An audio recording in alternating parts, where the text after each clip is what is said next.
Manguha kita yung kuhan yung malunggay. Dadaw. Alilat malunggay didi. Kuha na ito magtulak kita ng isda.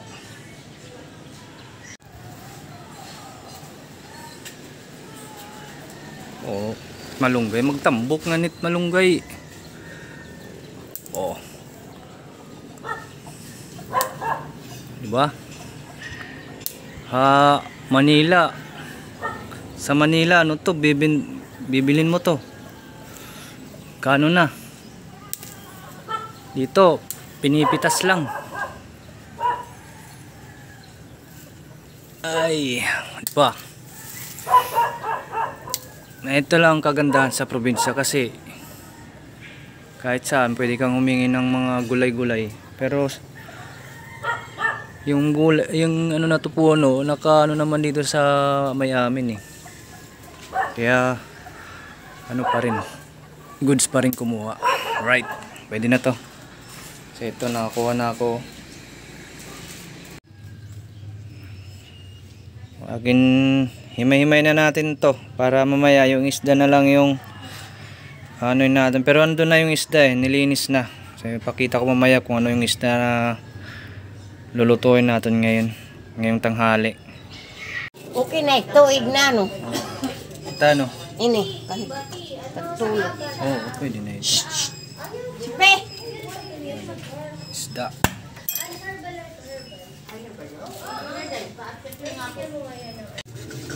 Ay, naman lang yung kayo. Ayan na, ayan.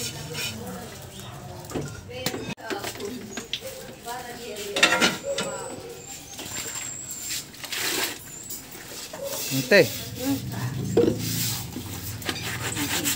Okay. Para may remembrance.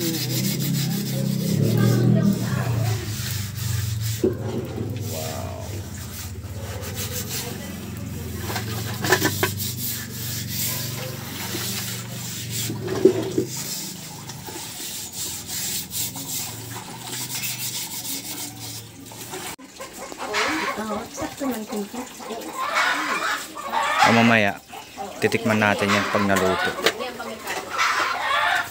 Ay, pag nabigay mo bang merkado, kaya rin kawayo. Sarap yan. Manamis-namis pag sariwa. Ay, yung mga ano natin. Mga kitchen mate. Down saging. Down saging daw.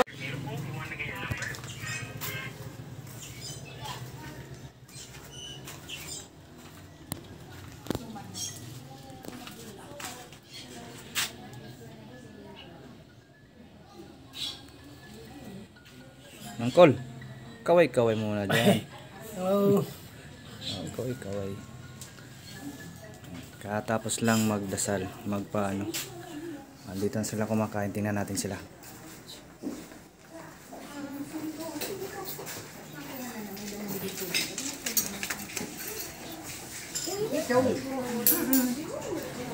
Kapatid mo, andun sila sa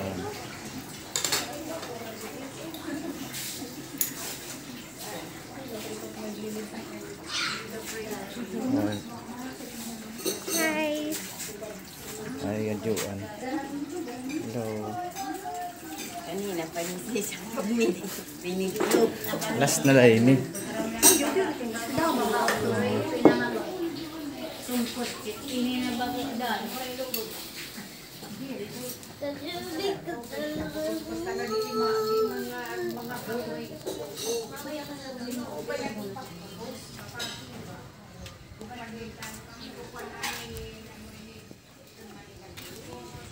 Gardenay sa harapan ng bahay.